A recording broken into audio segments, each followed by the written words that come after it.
शीर्षक अभिसार। लेखक असित कुमार सेन। वीणा इन दिनों एक अजीब सी छटपटाहट और बेचैनी के दौर से गुजर रही है। पिछले 7 दिनों से घड़ी की सुइयों की तरह नियम से डाक के जरिए उसके नाम एक खत आ रहा है। भेजने वाले का ना तो कोई नाम है, ना कोई सुराग, बस वो सुर्ख लाल रंग का लिफाफा और उसके भीतर उसी गहरे रंग के महंगे कागज पर टाइप की हुई अंग्रेजी की चंद लाइनें। सबसे हैरान करने वाली बात तो वो अजीब सी, नशीली और मोहक खुशबू है जो हर चिट्ठी से आती है। ऐसी महक जो रूह को मदहोश कर दे। ऐसा लगता है मानो भेजने वाला वीणा के इश्क में अपनी सुध बुध खोकर पूरी तरह जुनून की हद पार कर चुका है। वीणा की सबसे करीबी सहेली लिली हर शाम उसके घर आती है। पिछले कुछ दिनों से वीणा को देखते ही उसके चेहरे पर एक शरारती मुस्कान उभर आती है और वो चुटकी लेते हुए पूछती है, क्यों री, तेरे उस रूहानी आशिक का आज क्या हालचाल है? बेचारे का विरह से तड़पता हुआ दिल कुछ संभला या नहीं?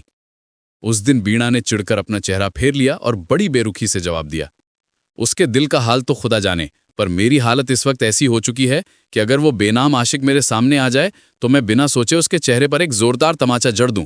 लिली, कम से कम तू तो ये मजाक बंद कर, कसम से मेरा खून खोल रहा है। वो इतवार की एक अलसाई हुई दोपहर थी। लिली और उसका ममेरा भाई हिमांशु वीणा के घर आए हुए थे। हिमांशु का यहाँ आना जाना काफी अक्सर लगा रहता था। लिली कभी कभी चुटकी लेते हुए कहती भी थी कि हिमांशु भैया का दिल शायद वीणा के पास ही गिरवी रखा है, तभी तो वो यहाँ आने का कोई बहाना नहीं छोड़ते। चाय की चुस्कियां लेते हुए लिली अचानक बोल पड़ी, देखिए तो हिमांशुदा, वीणा पिछले कुछ दिनों से कैसी अजीब मुसीबत में फंसी है। फिर वीणा के उखड़े हुए चेहरे की ओर देखकर शरारत से मुस्कुराते हुए आगे बढ़ी, इसका कोई अनजान दीवाना पिछले 7 दिनों से टाइपराइटर पर अपनी भावनाओं को छापकर इसे प्रेम पत्र भेज रहा है। इतना कहते ही लिली ने वीणा के कान के करीब झुककर हौले से फुसफुसाया, हम तो बदनसीब हैं रे, हमारी किस्मत में ऐसा कोई रूमानी आशिक नहीं लिखा।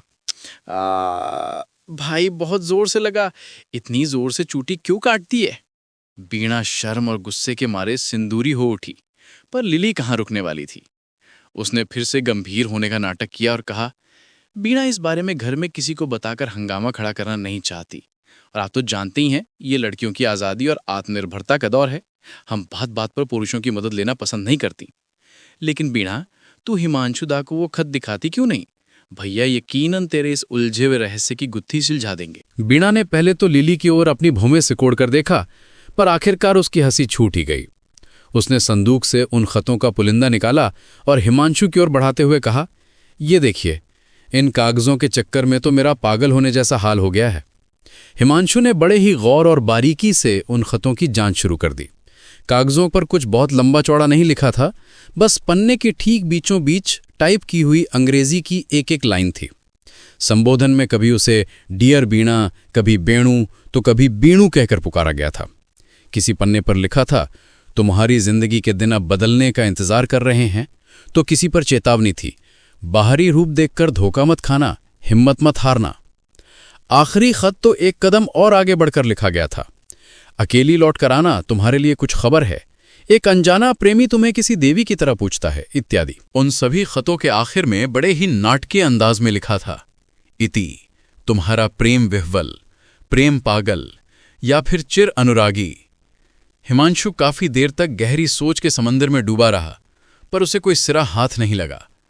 जब उसने एक हतप्रभ और उलझी हुई नजर वीणा पर डाली तो लिली ने तुरंत चुटकी ली, कुछ समझे भैया, या वह रहस्य की इस गहराई में आप भी गोता खा गए?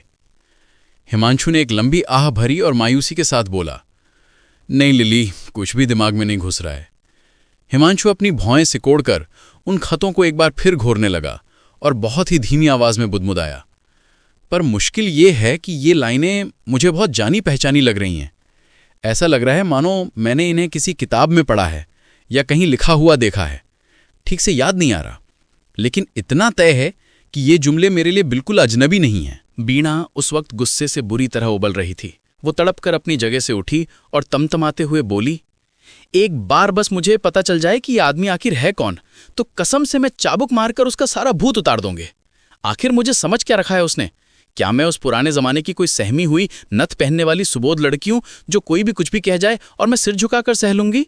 मैं आधुनिक युग की लड़की हूं, मुझे खिलौना समझने का अंजाम वो बहुत जल्द भुगतेगा। लिली ने बीच में ही बात काटते हुए फिर से चुटकी ली, अरे इतना क्यों भड़क रही है?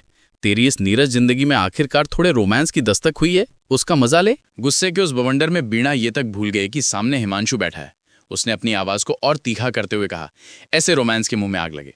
तुम लोग अपने इस सस्ते रोमांस को अपने पास ही रखो। मेरी जिंदगी में ऐसी फिजूल की शायरी के लिए कोई जगह नहीं है। मैं तुम जैसी लड़कियों में से नहीं हूं जो हॉस्टल की बालकनी में खड़ी होकर सड़क पर चलते किसी अनजान मुसाफिर के लिए आए भरूं। माफ कीजिएगा हिमांशु बाबू। इतना कहकर वो मेज छोड़कर तमतमाते हुए खड़ी हो गई। गुस्से और अपमान की आंच ने उसके गोरे चेहरे को गुड़हल के फूल की तरह सुर्ख लाल कर दिया था। हिमांशु उसकी उस जलती हुई शख्सियत और आंखों की उस बेचैनी को देखता रह गया, जैसे उस पर किसी ने जादू कर दिया हो। वो पलकें झपकाना भूलकर एक अजीब सी कशिश और मुग्धता के साथ बस बीणा के चेहरे को निहारता रहा। कुछ देर बाद बीणा का पारा थोड़ा गिरा और उसने धीमे स्वर में कहा, दरअसल मैं एक मारवाड़ी फर्म में नौकरी करती हूँ ना, और यही बात कई लोगों की आंखों में खटकती है। इस देश के लोग आज भी इस बात को हजम नहीं कर पाते कि एक लाठी बाहर जाकर काम करे। शायद इसीलिए कोई शुभ चिंतक हाथ धोकर मेरे पीछे पड़ा है।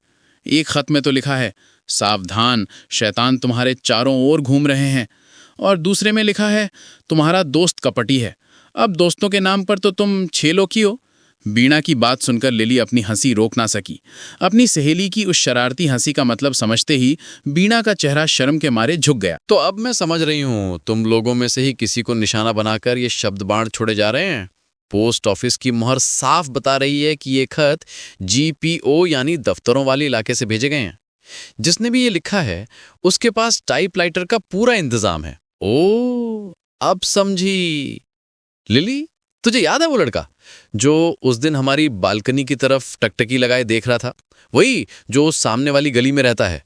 रुडोल्फ वैलेंटिनो जैसी कलमें और लहरों जैसी घुंघराले बाल। अरे हमारे दफ्तर का ही तो एक असिस्टेंट टाइपिस्ट है, नाम शायद पॉल है। देखने में बिल्कुल सूखा सा है, पर टाइपराइटर पर उसकी उंगलियां जिस बिजली की रफ्तार से चलती हैं, पूछो मत। लिली ने बीच में ही टोकते हुए कहा, यह तुम्हारी बहुत बड़ी नाइंसाफी है बीणा। जिसे तुम पसंद नहीं करती उसकी हर बात में तुम्हें बस बुराई ही नजर आती है। क्यों भला? लड़का तो देखने में काफी जमा और खूबसूरत है। उसके बालों की वो लहरें कितनी कमाल की हैं, और लगता है किसी रईस खानदान का चश्मे चिराग है। उसके कंधे की उस महंगी चादर का आधा हिस्सा तो कीचड़ में लथपथ हो रहा था। अपने चश्मे के पीछे से वो जिस तिरछी और नशीली नज़र से हमारी तरफ देख रहा था, भला उसे कोई कैसे भूल सकता है? बीणा ने उसे रोकते हुए बड़ी तलखी से कहा, बस रहने भी दो, अब उसके रूप का बखान करने की जरूरत नहीं है। दफ्तर में भी देखता हूं कि छोकरा कैसे कजरारी नजरों से घूरता रहता है, ऊपर से सीटी बजाकर के विदेशी मन उदासी, यानी कौन परदेसी है जिसका मन उदास है, कि धुन गुनगुनाता है। हर वक्त एक बनावटी और थिएटर वाला अंदाज, पक्का किसी नौसिखिया नाटक मंडली का सरगना होगा। रुको जरा, अब मैं उसे बताती हूं कि मजाक भारी कैसे पड़ता है। लिली हंसते हंसते लोटपोट हो गई और बोली, बस कर मेरी माँ, अब थोड़ा थम जा। तेरा ये रोमांस तो अब पूरे शबाब पर है। अब से रोज नियम बना ले और ईडन गार्डन्स टहलने जाया कर। क्या पता किसी दिन वही गुमनाम आशिक वहां किसी दरख्त की ओट में मिल जाए। लिली कह कहे लगाती हुई विदा हुई।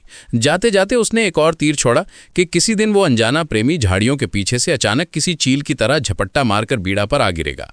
कमरे से बाहर निकलते समय वो गुनगुना रही थी, आमारा जबलेनी आलो अंधकारे, अर्थात अंधेरे में मेरी रोशनी नहीं जली। बीणा ने उस रात अपने मन में एक पत्थर जैसा कड़ा फैसला कर लिया। कल दफ्तर जाते ही वो उस बदतमीज छोकरे को जूतों की वो मार खिलाएगी कि उसकी सारी आशिकी धरी की धरी रह जाएगी। अगला दिन सोमवार था। बीणा अमूमन जिस वक्त दफ्तर पहुंचती थी, आज उससे थोड़ा पहले ही पहुंच गई।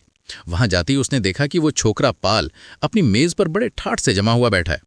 उसे देखते ही बीणा के खून में जैसे उबाल आ गया। अचानक उसे उस खत की एक लाइन याद आई, अकेली आना, बहुत सारी बातें करनी है। बीणा ने मन ही मन सोचा, वाह रे मेरे धुरंधर आशिक, तभी सोचूं कि जनाब रोज सबसे पहले आकर यहां क्यों डटे रहते हैं। पाल साहब इस मारवाड़ी फर्म के हेड टाइपिस्ट थे, लेकिन खुद सेठ झुनझुनवाला अभी तक दफ्तर नहीं पहुंचे थे। बीणा ने अपने हैंडबैग से उन लाल लिफाफों का पुलिंदा निकाला और सीधे पाल की मेज पर दे मारा। फिर बेहद सख्त और गंभीर आवाज में कड़क कर पूछा, क्यों मिस्टर पाल, क्या आप ये घटिया चिट्ठियां मुझे भेज रहे हैं? पाल तो जैसे आसमान से गिरा। उसने 2-4 बार सूखे गले से थूक गटका और हकलाते हुए बोला, खत मतलब मैं आपको खत भेज रहा हूं? आप ये क्या कह रही हैं मिस पीला? ज्यादा मासूम बनने की कोशिश मत कीजिए। ये देखिए, माना कि ये हाथ की लिखावट नहीं है, पर टाइपिंग तो मैं पहचानती हूं ना। आप ही ने लिखा है ना ये सब। जैसे ही उन खतों पर पाल की नजर पड़ी, उसकी आंखों के सामने एक लाइन कौंधी, एक अनजाना प्रेमी तुम्हारी पूजा करता है। बस फिर क्या था, छोकरे के मुर्दा जिस्म में जैसे अचानक जान आ गई। उसने एक बार चोर नजरों से दफ्तर के चारों ओर देखा और अपनी कुर्सी छोड़कर खड़ा हो गया। फिर बिल्कुल ब्रिगेड थिएटर के मंझे हुए कलाकार वाले अंदाज में सीना चौड़ा किया, गर्दन को जरा तिरछा किया और बेहद भावुक आवाज में बोल उठा, हाँ मिस बीना, मैं ही हूं वो जो आपको हमेशा से उस दूर क्षितिज से। बीणा ने पूरी ताकत से अपनी कुर्सी पीछे धकेली और स्टूपिड चिल्लाते हुए अपना हाथ हवा में लहराया ही था कि तभी दरवाजे पर भारी जूतों की आहट सुनाई दी। उस चरम अपमान और चिढ़ की स्थिति में उसने खुद को जैसे तैसे संभाला, पर उसकी आवाज एक चीख बनकर फूट पड़ी। गंवार, बदतमीज, जानवर कहीं के, आज बस झुंझुनवाला जी को आने दीजिए। आपकी इस घटिया हरकत का हिसाब मैं आज ही चुकता करवाऊंगी। बीणा ने शायद ये बातें सिर्फ पाल को डराने के लिए कही थीं, लेकिन ठीक उसी शुभ मुहूर्त पर अपनी विशाल तोंद हिलाते हुए खुद झुंझुनवाला कमरे में दाखिल हुए। शरीर के बेतहाशा वजन और ढलती उम्र के बोझ तले वो अपनी देह को जैसे तैसे घसीट कर ला रहे थे। दोनों को राम राम कहकर उन्होंने अपनी कुर्सी पर एक भारी धप के साथ खुद को टिका दिया और किसी दमे के मरीज की तरह लंबी लंबी सांसें छोड़ने लगे। ये भद्र पुरुष जब कोसों दूर मारवाड़ से बंगाल आए थे, तब उनके पास एक बीमार शरीर और लोटे कंबल के सिवा कुछ न था। लेकिन पिछले 15 सालों में इस उपजाऊ बंगाल की आबो हवा ने उनके लोहे की तिजोरियों को नोटों से भर दिया और उनके सूखे शरीर को एक हट्टे कट्टे दरियाई घोड़े का आकार दे दिया। अब तो उन्होंने बंगाली और अंग्रेजी पर भी अच्छी पकड़ बना ली थी। महीने 2 महीने पहले ही उनकी पत्नी का देहांत हुआ था। 3 बेटियां और नाती पोतों की कमी नहीं थी, बस एक बेटा ना होने का हल्का सा मलाल बाकी था। मोहल्ले के लोग फुसफुसाते थे कि इस 55 की उम्र में भी लखपति बाबू को फिर से सहरा सजाने और घर बसाने का बड़ा शौक चढ़ा है। करीब 5 मिनट तक अपनी सांसें सामान्य करने के बाद उन्होंने अपनी चुप्पी तोड़ी। हाँ मिस बीणा देवी, आप मुझे कुछ कह रही थीं। क्या मिस्टर पाल के खिलाफ कोई शिकायत है? मिस्टर पाल, आप अब जा सकते हैं। दफ्तर से बाहर निकलते समय पाल ने बीणा की ओर एक रहस्यमयी और जीत वाली ऐसी तिरछी नजर डाली जिसने बीणा के भीतर की बेचैनी को और बढ़ा दिया। बीणा ने बात को रफा दफा करने की कोशिश करते हुए कहा, नहीं मिस्टर झुंझा, छोटे ऊनावाला, ऐसी कोई खास बात नहीं है जिसके लिए आपको परेशान होना पड़े। दरअसल वो काम में आनाकानी कर रहे थे, तो बस मैं उन्हें थोड़ा डरा रही थी। मगर उस अनुभवी मारवाड़ी व्यापारी की जिज्ञासा इतनी आसानी से शांत होने वाली नहीं थी। उन्होंने जिद पकड़ ली, नहीं, ऐसा नहीं चलेगा। माजरा क्या है ये आपको मुझे बताना ही होगा। आखिर मैं आपके भले के लिए ही तो कह रहा हूं। दफ्तर में अनुशासन का होना बेहद जरूरी है, और जहां तक मैं देख पा रहा हूं, आप काफी उत्तेजित और परेशान लग रही हैं। झुनझुनमाला के लहजे में एक अजीब सी चाशनी और चिपचिपी जिज्ञासा थी। बीणा ने गौर किया कि पिछले कुछ समय से ये शख्स जरूरत से ज्यादा उसके करीब आने की कोशिश कर रहा है, और सेठ जी का ये बदला हुआ बर्ताव उसे रत्ती भर भी पसंद नहीं आ रहा था।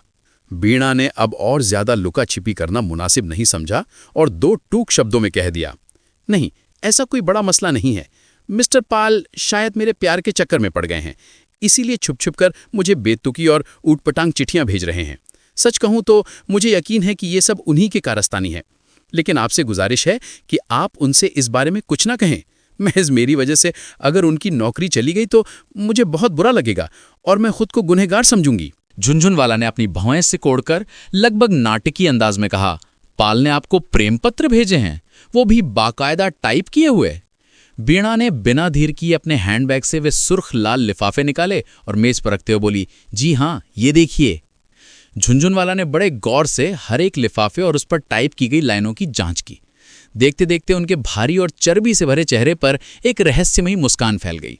उन्होंने बीणा की ओर देखकर पूछा, क्या पाल ने खुद ये कबूल किया है कि ये चिट्ठा उसी ने भेजी हैं?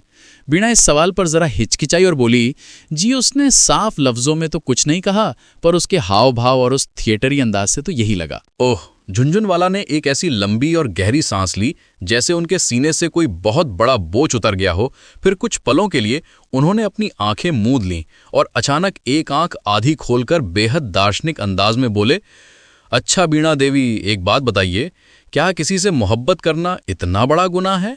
कोई भी समझदार शख्स ऐसा नहीं कहेगा, बल्कि सच तो ये है कि आपको चाहना अपने आप में एक कला है। आप जैसी सलीकेदार और प्रभावशाली महिला को देखकर भला किसका दिल नहीं किसलेगा, ये मानना तो नामुमकिन है। पाल की बात छोड़िए, ये सोचिए कि क्या मेरे दिल के आईने में आपकी कोई तस्वीर नहीं बनी होगी?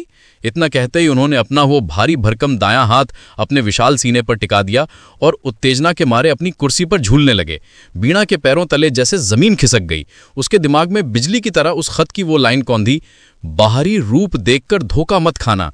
क्या यही था वो सापेक्ष सच? नफरत और हैरानी की एक लहर उसके पूरे जिस्म में दौड़ गई और वो कांपते हुए 2 कदम पीछे हट गई। उसने लड़खड़ाती आवाज में पूछा, इसका मतलब आप ही इन सब के पीछे हैं? झुनझुनवाला ने अब सारे मुखौटे उतार फेंके और बिल्कुल बेशर्मी से बोले, हाँ मतलब मैं भी तो ऐसा कर ही सकता था। वो जो लिखा था, एक अनजाना प्रेमी आपकी पूजा करता है मिस बीणा, मान लीजिए कि मैं ही वो पुजारी हूं। क्या आप मुझे थोड़ा भी सुख नहीं दे सकती? बीणा नफरत से सहर उठी और चीख पड़ी, क्या बकवास कर रहे हैं आप? आपकी अपनी बेटियां मुझसे उम्र में बड़ी हैं, आपके नाती पोते हैं। परम आक्रोश में मेज पर एक जोरदार घूंसा मारकर झुनझुनवाला धाड़े, भाड़ में जाए वो सब। जरूरत पड़ी तो मैं सबको त्याग दूंगा। मेरी जितनी भी जायदाद है, दौलत है, सब मैं आज ही आपके नाम कर दूंगा। बोलिए, मंजूर है आपको? बीना बुरी तरह सिहर उठी और घृणा भरे स्वर में बोली, तो इसका मतलब ये सारी नीच चिट्ठियां आपने ही लिखी थी? मैंने तो पहले ही कहा, मैं भी तो वैसा कर ही सकता था। आप एक पागल आदमी हैं, बिल्कुल सनकी। हाँ बीना, प्यार इंसान की सारी अक्ल और समझ छीन लेता है। मोहब्बत का नशा इंसान को होशो हवास से बेगाना कर देता है। बीना आप खुद को और काबू में ना रख सकी। उसकी आंखों से जैसे आग की लपटें निकल रही थीं। उसने बेहद तीखी और ऊंची आवाज में कहा, वो तो मैं देख ही रही हूं, वरना आप जैसा एक बदसूरत बूढ़ा मुझे इस तरह अपमानित करने की हिम्मत नहीं करता। मैं आपसे और आपकी इस दौलत की नुमाइश से नफरत करती हूं। आपका चेहरा जितना घिनौना है, आपका मन उस गंदी नाली से भी ज्यादा सड़ा हुआ है। मैं इसी वक्त, इसी पल आपकी ये नौकरी छोड़ रही हूं। घर पहुंचते ही अपना इस्तीफा भेज दूंगी। जानवर कहीं के। एक पल भी और वहां खड़े रहना बीणा के लिए मुमकिन नहीं था। वो किसी तूफान की तरह दफ्तर से बाहर निकल आई। अपमान और नफरत की आग उसके पूरे वजूद को झुलसा रही थी। उसे घर जाने का मन नहीं हुआ। बस चैन की एक खुली सांस लेने के लिए वो सीधे अलीपुर चिड़ियाघर चली गई। वहां तन्हाई में काफी देर तक इधर उधर भटकते हुए उसने अपने बिखरे हुए मन को समेटा और थोड़ा शांत किया। आखिरकार शाम के 4 बजे के करीब वो घर लौटी और बेदम होकर बिस्तर पर बैठते ही लिली का नंबर मिलाया। दूसरी तरफ से हिमांशु ने शांत आवाज में बताया, लिली तो अभी तक कॉलेज से वापस नहीं आई है। बीणा ने हिम्मत नहीं हारी और झट से कह दिया, तो फिर आप ही आ जाइए ना। मैं घर पर बिल्कुल अकेली हूं और मन बहुत भारी हो रहा है। लिली के लिए भी एक छोटी सी चिट्ठी छोड़ दीजिएगा कि वो सीधे यहीं आ जाए। सब साथ मिलकर चाय पियेंगे। आएंगे ना आप? बीणा ने अपने हाथों से हिमांशु के लिए चाय बनाई। धुएं वाली उस गर्म चाय की चुस्कियां लेते हुए हिमांशु ने बीणा के दफ्तर के उस सारे हंगामे और आपबीती को बड़े गौर से सुना। करीब 1 मिनट तक कमरे में गहरी खामोशी छाई रही। हिमांशु ने चाय का प्याला बड़ी नजाकत से मेज पर रखा और अचानक बीणा का एक हाथ अपनी हथेलियों में थाम लिया। उसने बेहद धीमे और संजीदा स्वर में कहा, तो बीणा, इसका मतलब यह है कि पाल साहब और झुनझुनवाला दोनों ने ही अपना गुनाह कबूल कर लिया है। कम से कम किसी ने सीधे तौर पर इनकार नहीं किया। अच्छा, मान लो अगर कोई तीसरा शख्स कहे कि वे चिट्ठियां असल में उसने लिखी थी तो? बीणा का दिल जैसे धक से रह गया। उसने लड़खड़ाती आवाज में बुदबुदाया, तीसरा शख्स? मतलब क्या आप अपनी बात कर रहे हैं? अगर ऐसा ही हो तो क्या तुम? जल्दबाजी में आखिरकार आपने ही। बीणा का सिर चकराने लगा था। सुबह से एक के बाद एक झटके झेलते हुए वो जैसे अपनी सुध-बुध खो चुकी थी। हिमांशु ने अब एक रहस्यमयी मुस्कान बिखेरी और कहा, नहीं, क्या वाकई मैंने भी खत भेजे थे? लेकिन हाँ, अगर भेजता तो मेरी हालत भी उस मारवाड़ी बाबू जैसी ही होती। आखिर मैं भी तो उसी कश्ती का मुसाफिर हूं बीणा। बीणा ने बिजली की फुर्ती से हिमांशु के मुंह पर अपना हाथ रख दिया और सिहरती हुई बोली, चुप रहिए, बगल के कमरे में माँ और बाबूजी बैठे हैं। कैसी बातें करते हैं आप? वो शायद कुछ और कहती, लेकिन ठीक उसी पल बाहर से लिली की वही जानी पहचानी खिलखिलाहट सुनाई दी। खुद को इस स्थिति में पाकर बीणा बुरी तरह सकपका गई और झटके से हिमांशु से दूर हट गई। लिली ने कमरे में कदम रखते ही चुटकी ली, अरे वाह बीणा, तो आखिरकार तेरी जिंदगी में भी रोमांस ने दस्तक दे ही दी। काश इस शुभ घड़ी में मेरे हाथ में एक शंख होता तो कसम से उसे इतना जोर से फूंकती कि पूरा मोहल्ला जाग जाता। बीणा ने शर्म से लाल होकर अपना सिर झुका लिया। क्या कुछ भी अनाप शनाप बक रही है लिली? वैसी आज मन बहुत उदास है। मैं उस नौकरी से इस्तीफा देकर चली आई हूं। लिली ने अपनी सहेली के गले में हाथ डाला और उसके कान के पास फुसफुसाते हुए बोली, ओह, तो क्या उसी दुख में भैया को नई नौकरी की अर्जी पेश कर रही थी?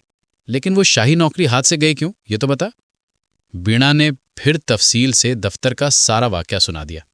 सब सुनने के बाद लिली ने लापरवाही भरे लहजे में कहा, अब समझी शास्त्रों में क्यों कहा गया है कि लड़कियों को ज्यादा आज़ादी देना ठीक नहीं है। खैर, जो हुआ सो अच्छा ही हुआ। अब से लॉ कॉलेज में दाखिला ले ले, हम दोनों साथ मिलकर खूब धूम मचाएंगे, बशर्ते हिमांशु भलिया को इससे कोई ऐतराज ना हो। और सुन, उस बेचारे पॉल और झुनझुन वाला को खामखा दोष मत दे। वो चिट्ठियां उन दोनों में से किसी ने नहीं लिखी थी। वो मारवाड़ी बाबू जो कह रहा था ना, I might well have done so, वो तो बस उसकी दबी हुई इच्छा थी। लेकिन असली बात यह है कि उन चिट्ठियों का रहस्य मैं जानती हूं। बीणा तो जैसे आसमान से गिरी, तुझे पता है मतलब? क्योंकि वे सब तो मैंने ही लिखी थी। हम सब जानते थे कि तेरी जिंदगी में रोमांस का नामो निशान तक नहीं है, तो सोचा उन बेनामी खता के बहाने थोड़ी मस्करी ही कर ली जाए। और जानती है वे लाइनें मुझे कहाँ से मिली? हॉक साहब के बाजार न्यू मार्केट में किस्मत बताने वाली वो मशीनें देखी है ना, उन्हीं की टिकटों पर ये लाइनें लिखी रहती हैं। मैंने वे सारी अपनी डायरी में नोट कर रखी थी। ताज्जुब तो इस बात का है कि तुझे एक बार भी याद नहीं आया। पर याद आता भी कैसे, तेरे सर पर तो प्रेम पत्थरों का भूत सवार था। हिमांशुदा को जरूर थोड़ा अंदाजा हो गया था कि ये लाइनें उन्होंने पहले कहीं देखी हैं। जो भी अब भाई, तेरा रोमांस तो एक बार के लिए जम ही गया था। बीणा ने लिली को कसकर जकड़ लिया और शरारत से उसके गाल खींचते हुए बोली, रुक जाओ री चुड़ैल, तेरी इस खुराफात की वजह से आज मेरी क्या हालत हुई देख। ठहर, अब उस मारवाड़ी बूढ़े के साथ तेरा ही कोई पक्का बंदोबस्त करती हूं मैं। लिली हंसते हंसते खिलखिला उठी और चुलबुले अंदाज में गाना गुनगुनाने लगी। सखी, क्या और कहूं मैं, साजन की खातिर भटकूं अकेली। इस घर उस घर जिस घर देखूं, साजन तो सबका है, बस मेरी ही किस्मत में बिजली गिरी। बीणा ने झपटकर उसका मुंह दबा दिया और फुसफुसाते हुए बोली, आह, अब बस भी करो कलमुई, बगल के कमरे में बाबूजी बैठे हैं, सुन लेंगे तो कहीं के नहीं रहेंगे। कमरे की उस मध्यम रोशनी में उन दोनों की ये मीठी तकरार और मासूम हंसी मिलकर एक अजीब से जादुई और खुशनुमा एहसास को जन्म दे रही थी। प्रिय दोस्तों, अंत तक साथ रहने के लिए धन्यवाद। कृपया हमें प्रोत्साहित करने के लिए इस वीडियो को लाइक, शेयर और सब्सक्राइब करें। आपका सहयोग ही हमारी सबसे बड़ी प्रेरणा है। धन्यवाद।